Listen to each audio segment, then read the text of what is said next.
नमस्कार. हितगुजमध्ये आपले मनापासून स्वागत आहे. आज आपण श्री क्षेत्र गाणगापूर म्हणजेच दत्तभक्तांची पंढरी याविषयी माहिती जाणून घेणार आहोत. गाणगापूर श्रामी श्री दत्तगुरू म्हणजेच प्रत्यक्ष देव आहे.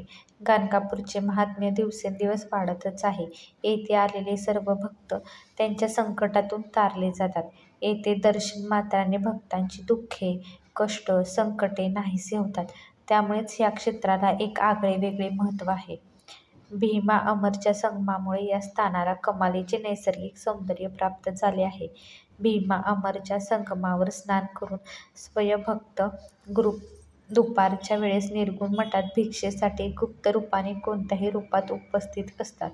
नामस्मरणात तल्लीन झाल्यावर व विश्वास ठेवला तर देव दर्शन देतातच अशी भक्तांची श्रद्धा आहे. येथील चराचरात देव आहे अशी समज आहे. गाणगापुरात घडलेल्या बऱ्याच लीला आहेत. एका शेतकऱ्यावर कृपा करून त्याला अमाप धान्याची प्राप्ती करून दिली, तर एका विणकऱ्यास एका क्षणात श्रीशैल्य मल्लिकार्जुनाचे दर्शन झाले. औदुंबरच्या शुष्क काष्ठास पालवी आणली, तर असेच अनेक चमत्कार येथे घडलेले आहे. आता आपण दत्त मंदिर गाणगापूर याची माहिती घेऊ. मंदिराच्या आत पश्चिमेकडील बाजूस विघ्नहर चिंतामणीची मूर्ती आहे. ही गणपतीची मूर्ती वालुकामय आहे. ह्या मूर्तीसमोर एक लहान दार आहे. ह्या दारातून आत गेल्यास एका गवाक्षातून त्रिमूर्तीचे दर्शन घडते. ही मूर्ती आसनस्थ आहे. ह्या मूर्तीच्या आसनावर निर्गुण पादुका आहेत. ह्या तांबूस काळसर रंगाच्या गोलाकार अशा आहेत. गाणगापूर येथील औदुंबर वृक्षाचा महिमा संगमापासून वरती जाताना पवित्र औदुंबर वृक्ष आहे.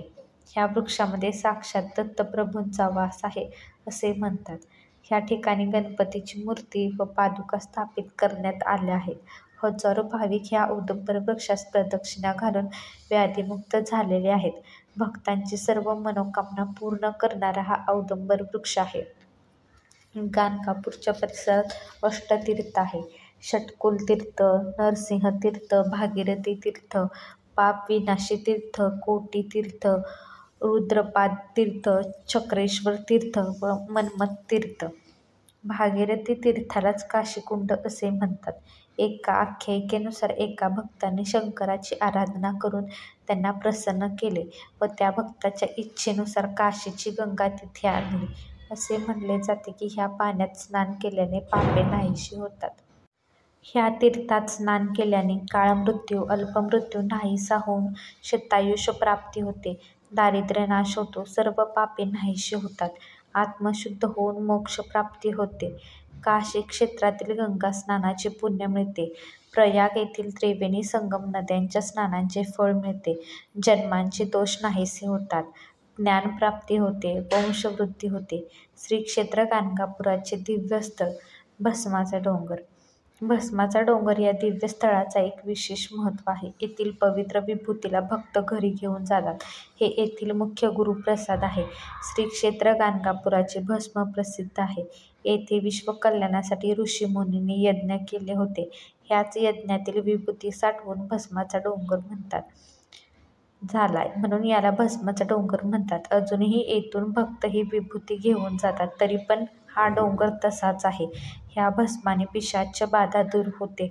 हे संकटनाशक व आजार दूर करणारे, दृष्टीबाधा दूर करणारे भस्म आहे. येथून भक्त विभूती घेऊन जातात व कल्याणासाठी वापरतात. येथे दररोज हजारोंच्या संख्येत भक्त आपली व्याधी दूर करण्यासाठी येतात. हे स्थान अत्यंत जाज्वल्य आहे. त्यामुळे येथे पावित्र्य ठेवणे बंधनकारक आहे. पिशाच्य विमोचनाचे हे महातीर्थ आहे. भक्तांना इथे साक्षात दत्ताचे दर्शन घडते. हा व्हिडिओ तुम्हाला आवडला असेल तर व्हिडिओला लाईक करा, शेअर करा आणि चॅनलला सबस्क्राईब करा. भेटूयात अशाच एका व्हिडिओसोबत. तोपर्यंत धन्यवाद.